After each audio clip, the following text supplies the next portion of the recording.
Spencer Ross is one step forward. I hope you're doing well. Hope your week has been good. Hope you remember Mother's Day is coming up. And for those of us who are possibly missing our mother or are having struggles with our mom, maybe there's someone else in your life that you could reach out to and say Happy Mother's Day to. Maybe it's an aunt, maybe it's a grandmother, maybe it's a neighbor or a good friend. But you don't have to spend a lot of money, but let's take some time and make sure that we thank, honor the women in our lives who have been a support to us. And if that is our mom, then let's not forget that that day is coming up. But how have you been? So last week I talked about honor, and I have two examples of honor that I've had to deal with this week. First one, I have an issue with some people. So there's some ways to handle that, right? I could not say anything about it and just let it fester and let it bother me and not resolve it. I can call them, I can write an email, I can text them, I can dance around the issue, I can not be specific, I can not give suggestions on how to fix it, I can wait more, but I have found that put stress in my life. If someone's getting paid to do a job, should they do their job? Now, there are legitimate times not to do your job. And I was talking about this the other day with someone, and they were like, there's legitimate reasons to be late. There's legitimate reasons to not get something done. There's legitimate reasons not to do your job. He's like, okay, but there's a limit. I'm like, yes, there is. There is a limit. Who makes that determination? Sometimes it's your mom. Sometimes it's you. Sometimes it's your boss. Sometimes it's the loan company.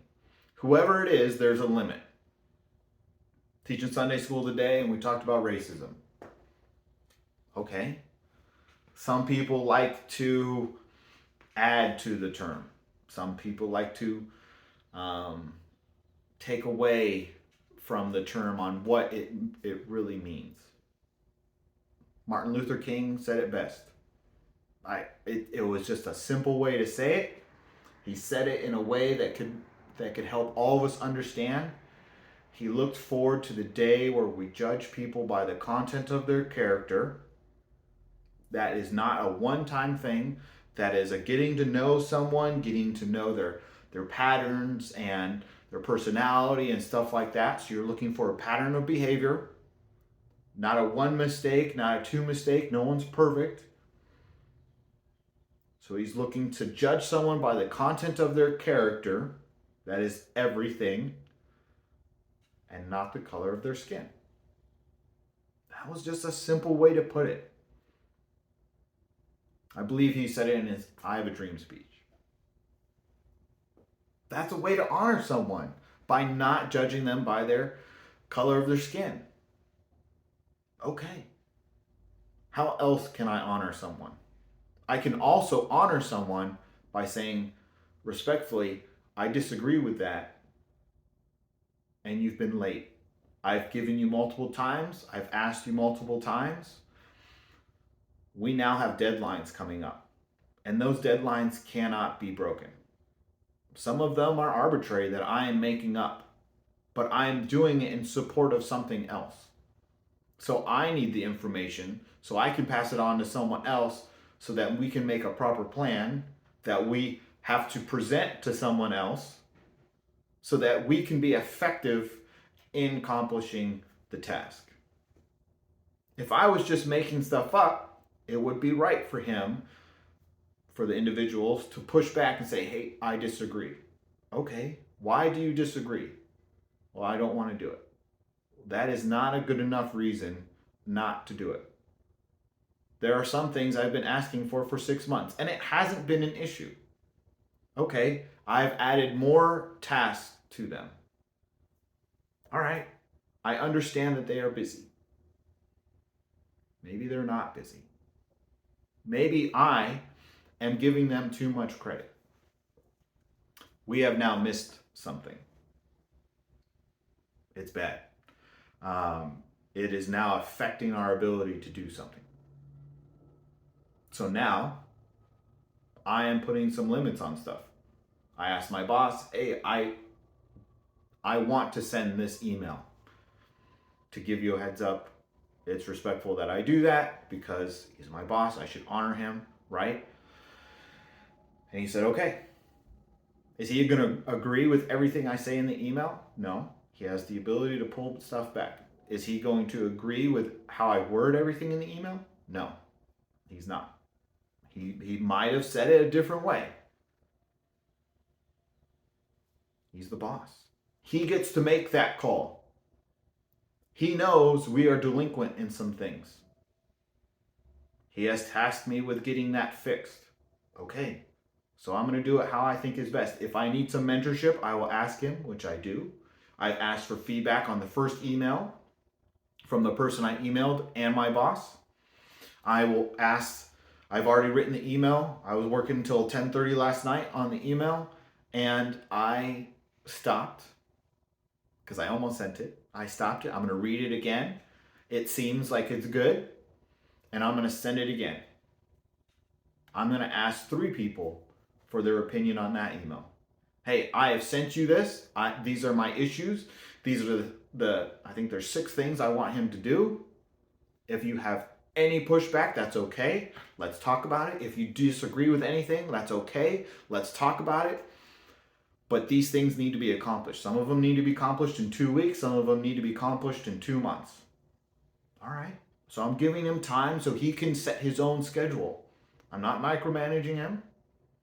But there are some things that we need done, and they're not getting done. And I cannot let it fester. One, stress is not good. Certain stress is good in your life. Certain stress is bad in your life. But being stressed out and worrying and trying to plan things and in a way that isn't getting done, so what's the point of doing the plan? You're putting energy into something that you're not accomplishing. Being stressed all the time isn't good. When you play sports, if you play 2 football games or 2 soccer games or 2 softball games, your emotional state will be raised in that first game. That'll take away energy from you. Your second game, you will probably not have as much physical strength and emotional energy for that second game. Why? Because you've put a lot into that first game, into winning that first game. That second game, you want to win, but you will be affected by what happened in the first game. So what happens if you play a third game? Tournament weekends, they're hard.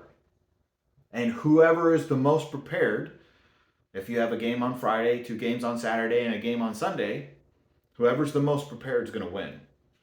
Most likely. There is some luck in any game. But you cannot be at a stress state for a long time. Men and women who are in toxic environments, men and women who are in combat, men and women who are in law enforcement or firefighting or on-call doctor or an on-call electrician cannot be at that heightened state for too long or it starts to break the body down. So should I resolve the issue? Should I send that email as politely, as professionally, well, 100% professionally, as detailed as possible? I don't need to get in the weeds and the email is long already. There's 6 things that need to be accomplished. Some of them have to do with health and welfare. Some of them have to do with safety. Some of them have to do with requirements. There's a lot of things in this email. Could I go on? No, I need to make it short and sweet so it's not annoying to read, right? Because he has other things to do. I need to make it short and sweet so that it's clear. Sometimes we lose track when there's too many words, but I do need to send this email and resolve the issue. There's another person I have to send an email to. I've been asked to write this person up. I don't know how to do it. I don't think it's fair for me to be asked to write this person up when I don't know how. It's fair to ask that question, but I immediately came back with, I don't know how to do it, so I don't think I should, right? Because possibly legal ramifications for that. And to be fair for this guy, has he been talked to before? Has he been given all his has he been given the ability and the training so that he can accomplish his job? He has not.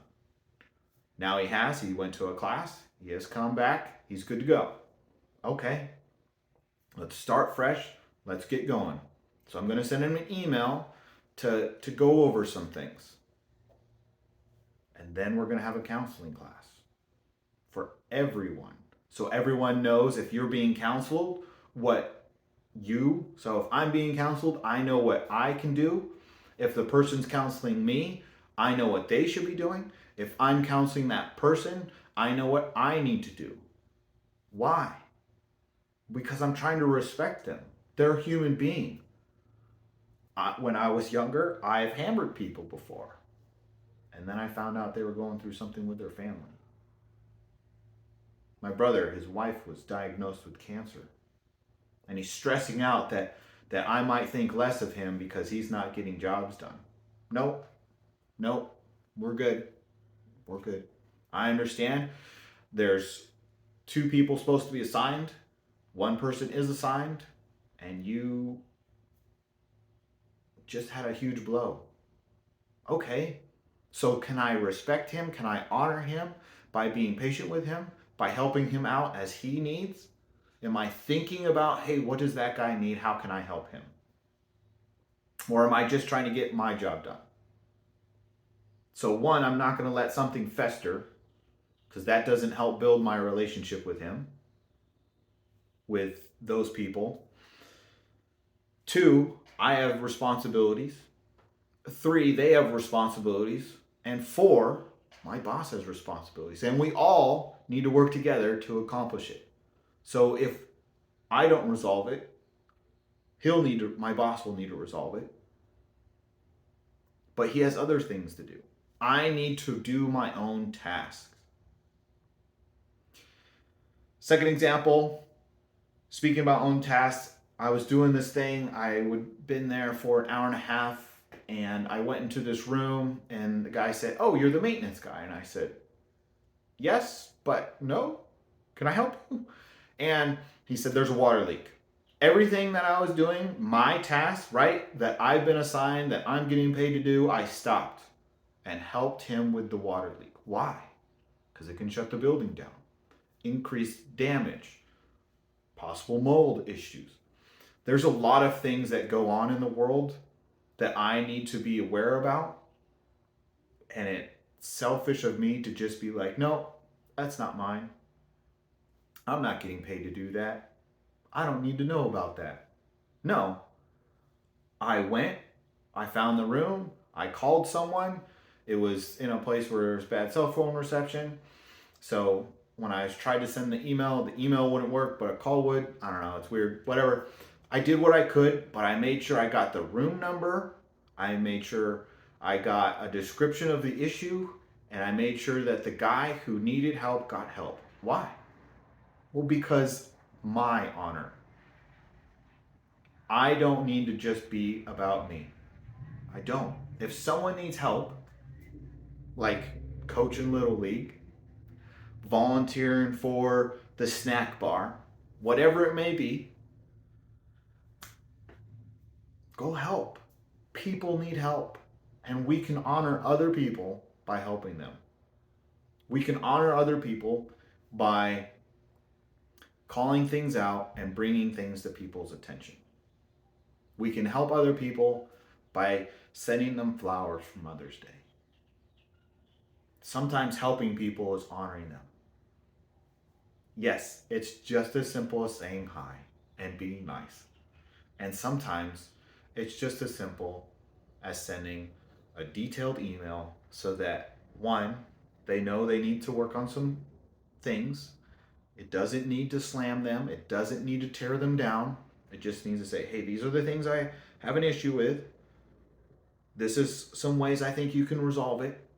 If you have other ideas, that's great. We can talk about it. You've got other mentors in the organization, and these are some things I need. If I don't tell him that, then he's going to miss it. That's not his fault, that's mine. I need to set him up for success. I need to set the other person up for success and the other person up for success. And then if I'm working on my own thing, I need to be able to help others.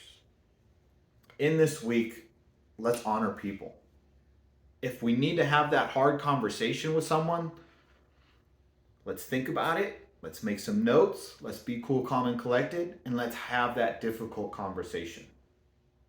If there's someone tearing somebody down, let's stop. Let's stop that, and let's be building people up. That doesn't mean fake praise. That doesn't mean we don't have that hard conversation, but the rumors stop, the extracurricular words stop. Yes, I know. I've said that sometimes cussing is appropriate depending on the situation. Sometimes it is. Sometimes you have to meet people where they are. You are amazing because you act amazing. You are amazing because you're making good choices, being judicious with your speech. Judicious means not saying too much, not saying too little, not overreacting, and making sure that your point is understood so that the other person can be successful. When I send these emails out, I want these people to be successful. If I say something wrong in the email, I want them to be able to be comfortable enough to come back to me and say, Spencer, I have an issue. This in your email. I can't do it. It was across the line. Whatever they want. I want them to be able to come back because there's a document that they can reference for all of time. Spencer, you were not professional in this word right here. Okay. I don't want that. I want them to be successful. I want to treat them honorably, and I want to be honorable myself. In this week, as we take those steps, are we being honorable with other people? Or are we just thinking about us and what we need to be done, get done, and not resolving the issue so we can all win at what we're trying to do? Spencer Ross with One Step Forward.